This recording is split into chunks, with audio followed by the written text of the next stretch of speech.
7 weeks, 34 witnesses, hotel footage of him dragging his girlfriend down a hallway on camera, Cassie Ventura on the stand in tears. The full weight of the federal government of the United States pointed at one man, and the jury said no, not guilty. RICO, not guilty. Sex trafficking Cassie Ventura, not guilty. Sex trafficking Jane, not guilty. Out of 5 federal charges, they got him on 2. You know what those 2 charges were? Transporting women across state lines, under a law written in 1910, a law they originally used to prosecute black men for dating white women. I beg your pardon.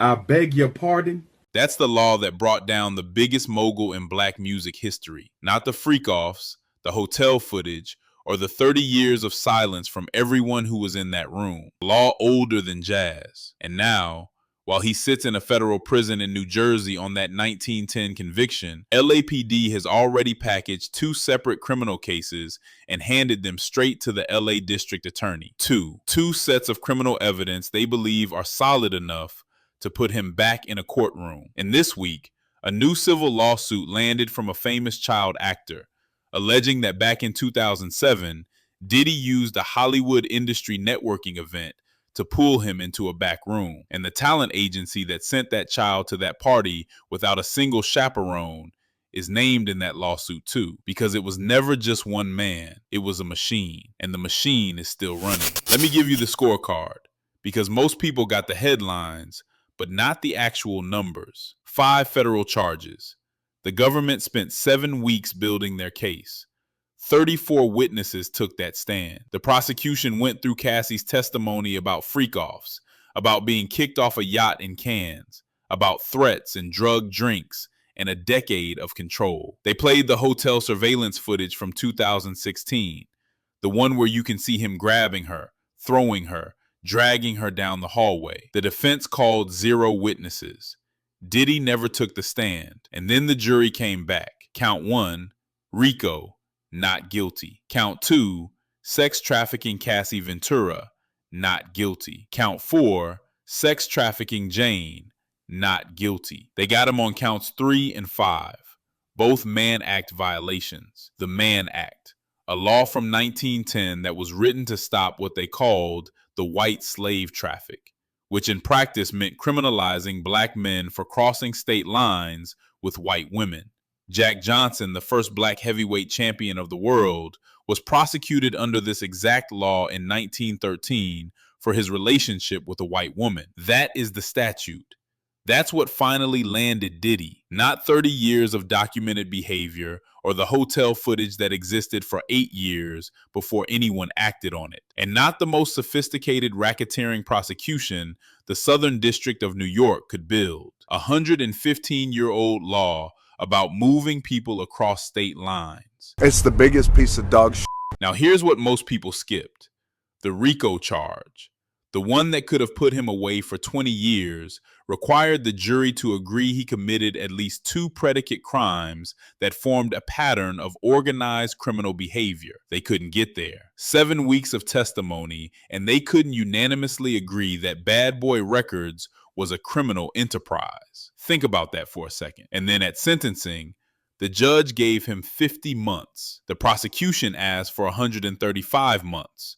Over 11 years. The judge gave him 50. And even that 50 is being challenged on appeal right now, because Diddy's lawyers argued that the judge used conduct the jury rejected to calculate a sentence for conduct they convicted him on. The Second Circuit Court of Appeals heard those arguments in April 2026. No ruling yet, which means everything you think you know about where this stands is still technically unresolved. Now understand the actual mechanism here. This isn't about one man with power doing whatever he wanted. There's a specific pattern in every single allegation, and once you see it, you can't unsee it. He spots someone. He tells them he has something for their career. He creates a private setting. He gives them something to drink, and then it happens. What's so unfortunate?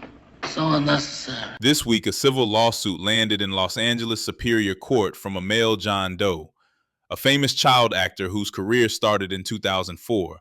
He says it happened in 2007 at a Hollywood Hills industry networking event. He was a minor. His agents arranged for him to attend. He showed up alone. And according to the court filing, Diddy approached him at the party and told him he had an upcoming project that might be perfect for him, said they should speak privately about some potential opportunities. He guided the boy to a back room. He shut the door. He gave him alcohol. And then, according to the filing, he assaulted that child. But here's the detail that changes what this story is actually about. The talent agency is named in that lawsuit too, not as a footnote, as a defendant. Because according to the court filing, the agents allegedly knew Diddy had a reputation for assaulting minors, knew what happened at his events, and they sent that child to that party alone anyway, without a single adult from their team present. The lawsuit alleges the agents and Diddy conspired in advance to create the event specifically to give Diddy access to minor children. That is not a predator slipping through the cracks. That is infrastructure. That's an industry that decided a child's career ambitions were a fair price to pay for access to the biggest name in music. And what was the hook? Career. Always career. For a black child actor in 2007 Hollywood, hearing "I can make you famous" from Diddy wasn't just flattering. It was practically impossible to refuse. The dream was the weapon. That's how he operated. Not brute force in the open, the promise of a future, then a back room, then a door closing behind you. You want to understand how this ran for 30 years? Look at what was around him. Bad Boy Records was not just a label. It was a social infrastructure. Making the Band brought young artists into his orbit under contracts that tied their entire careers to his approval. The freak-offs, according to trial testimony, were elaborate events Diddy organized, bringing in male sex workers, controlling the environment, coercing the people around him into participating. And he filmed things, kept records. Cassie Ventura filed her lawsuit in November 2023, settled the same day, undisclosed amount. 8 years before that, in 2016, there was hotel surveillance footage of him assaulting her in a Los Angeles hotel hallway. That footage sat with that hotel. It sat with various people who knew it existed. It did not see the light of day until 2024. 8 years. Dawn Richard, you might know her from Danity Kane, one of the groups Diddy built through Making the Band, testified at trial that Diddy threatened her, told her to stay quiet about what was happening to Cassie, under oath, in federal court. And the jury still couldn't convict him on sex trafficking. So what protected him for that long? The answer is not mysterious. Settlement payments. The threat of what happens to your career if you speak. The cultural code that says you don't talk about what happens in certain rooms. The celebrity ecosystem that attended his parties, posted pictures, name-dropped him in interviews, and created such an overwhelming aura of legitimacy around the man that allegations look like attacks on a black success story rather than documented patterns of abuse. The machine wasn't invisible. It was just never called by its name. A bullshit? A bullshit? A bullshit. Here's where things stand right now. Diddy is at FCI Fort Dix in New Jersey. Projected release date of April 2028. Assuming his appeal fails and he doesn't earn early release through the prison drug treatment program he enrolled in. His legal team is in the Second Circuit arguing his 50-month sentence was inflated by conduct the jury rejected. That ruling is pending. Meanwhile, LAPD has already handed 2 separate criminal cases to the Los Angeles District Attorney. 2, not the civil lawsuit. These are criminal cases. Detectives investigated, compiled the evidence, submitted it. The DA's own spokesperson confirmed it publicly. They believe they have enough.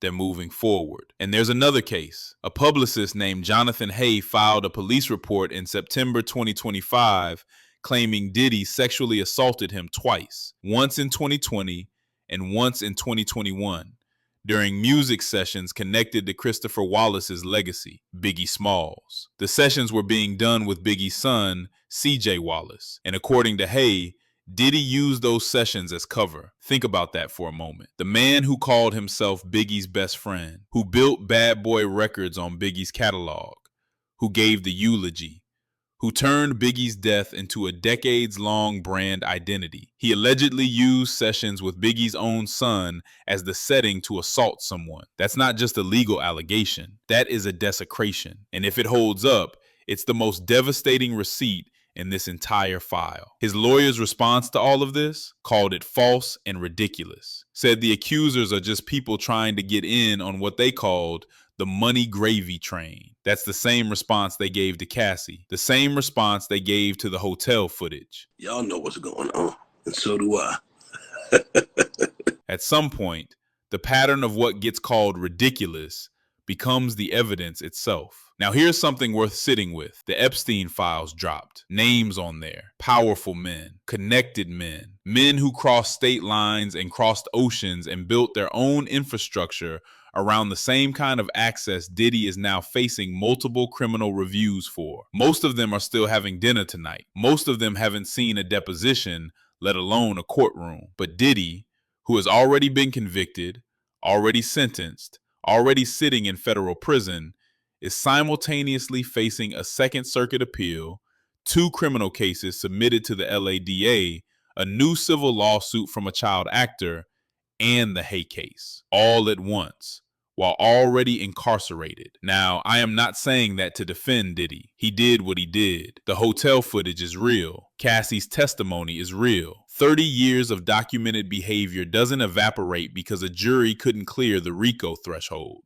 But what I am saying is this: pay attention to who the system is motivated to keep coming for and who it decides it has seen enough of, because that tells you something about what accountability actually is in this country and who it applies to. The black mogul in federal prison gets hit from every angle. The names on the list that touched a whole different kind of power mostly get a news cycle and then silence. That's not a defense, that's a diagnosis. And since we're here, let's talk about us, because this didn't happen in a vacuum. How many people were at those parties? How many people in the industry knew what the freak-offs were and said nothing? How many artists did interviews name-dropping Diddy like an endorsement while the women in those back rooms were under NDA? How many people in this culture celebrated Can't Stop, Won't Stop as an anthem of black success without asking what exactly wasn't stopping? The machine worked because the culture built the stage. Not always maliciously, not all of it deliberately, but collectively,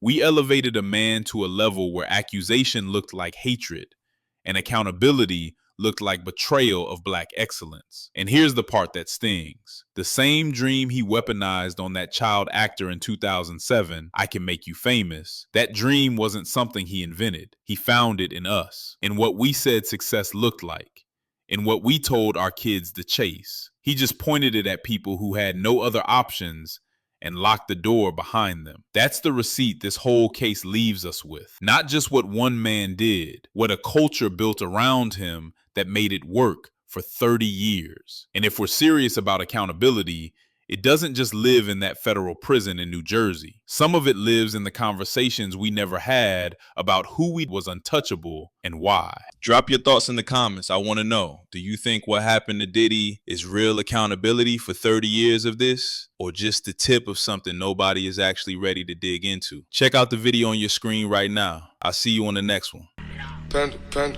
Panda out.